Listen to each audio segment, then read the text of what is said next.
Honors graduate trying to get into medical school. He was your normal, everyday kid. I mean, active. I mean, good grades in school. I mean, it just all came easy to him. But when he moved back home after college in 2009, his family discovered he was taking medication for ADHD. When he told me, I said, "You don't have ADHD, and why are you taking it?" And he said, "Well, it helps me study." These medications do enhance your ability to focus, be attentive, have a little bit more energy, be able to sustain your attention in studying for a longer period of time, and that's something that a lot of kids desire. After low scores on the medical college admissions test, Richard's parents say he began taking much higher doses of Adderall than prescribed and began having mood swings. They barely recognized their formerly bright, active, articulate son. Unable to sleep, he was suffering from delusions and paranoia. It was tough to watch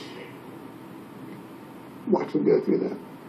So the fees complained to the doctors who prescribed the drugs. When it was having these drastic effects, and we went to these doctors to get it stopped, they wouldn't listen to us. The fees grew scared of their own son, locking their bedroom door at night. In late 2011, Richard Fee hanged himself in his bedroom closet. I believe the doctors share in the responsibility. New York Times reporter Alan Schwartz first reported the story. It wasn't the medication that did the harm here. It was the people in charge of the medication. Two of the psychiatrists who prescribed Adderall for Richard Fee would not talk on camera. Dr. Waldo Ellison, who works at this Virginia Beach psychiatric clinic, would only say, quote, "I'm saddened, not as much as they are, by the death of their son. He was a wonderful young man." Dr. Charles Parker told the New York Times regarding his prescribing Adderall for Richard Fee, quote, "He was pitching me very well. I was asking him very specific questions, and he was very good at telling me the answers in a very specific way. And, quote, I do feel partially responsible for what happened to this kid." Richard's family joins us now. His parents, Rick and Kathy, and his younger sister, Ryan, and Dr. Nancy Snyderman is, of course, NBC's chief medical editor. Good morning to you all. My condolences on your loss. When Richard came home in 2009 and you learned that he was taking medication for ADHD, did you learn how long he had been taking it? We didn't realize at that time. He like many kids, got ADHD medication, Adderall, from fellow students in college. So was it for a year or 2 years that he had been taking it? Did you ever figure that out? He started getting prescriptions in 2008. So at least a year. At least a year. And just to be clear, he had never, ever been diagnosed with ADHD? Had there been problems in school earlier? Teachers, administrators saying he has some kind of a learning problem? He never showed any signs. And from the research that I have done, when it shows up in adults, there's usually signs in early childhood. And there were no signs through elementary school, through middle school, or high school. And then you tell in that story there that he really started to have problems when he started to take higher doses, and you confronted the doctors, and something you said in that spot, Rick, struck me, that they would not listen to you. You're concerned parents, you're there because you're concerned for the safety and health of your son, and you can't get information? We couldn't get any information from the doctor that was prescribing.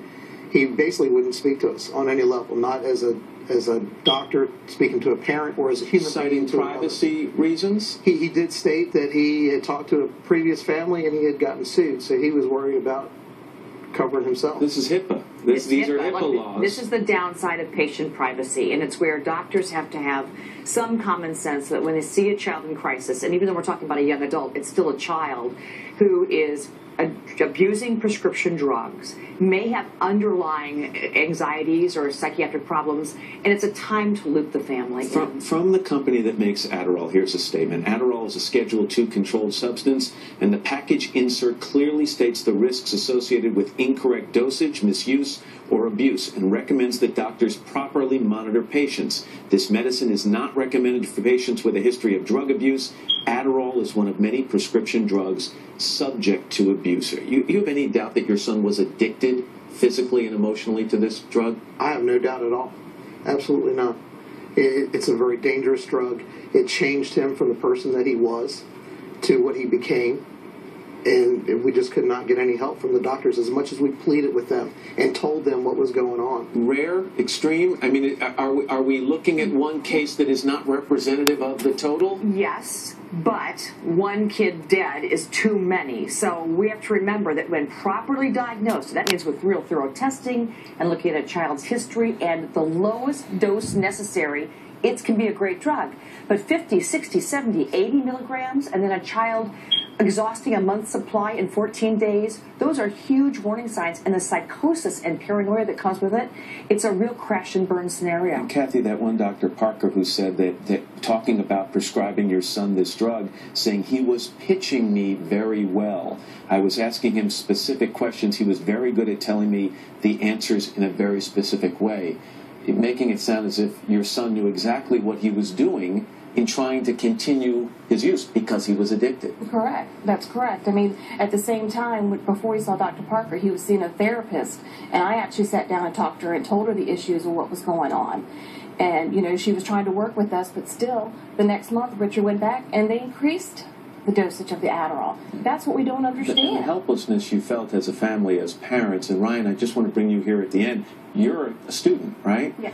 And is this something you hear a lot about at school? Clearly, your family has a cautionary tale. Mm-hmm. But is it something that you see and hear about? I mean, I hear it all the time. Even if people are joking, everyone will joke about it. Exams come up and they're saying, oh, I need an Adderall pill to stay up all night. I hear it all the time in the library and everything, so it's not uncommon. It's a reminder that the face of drug addiction now is white, suburban kids who can get their hands on prescription medications. It doesn't mean you have to be down and out. Yeah, but properly used?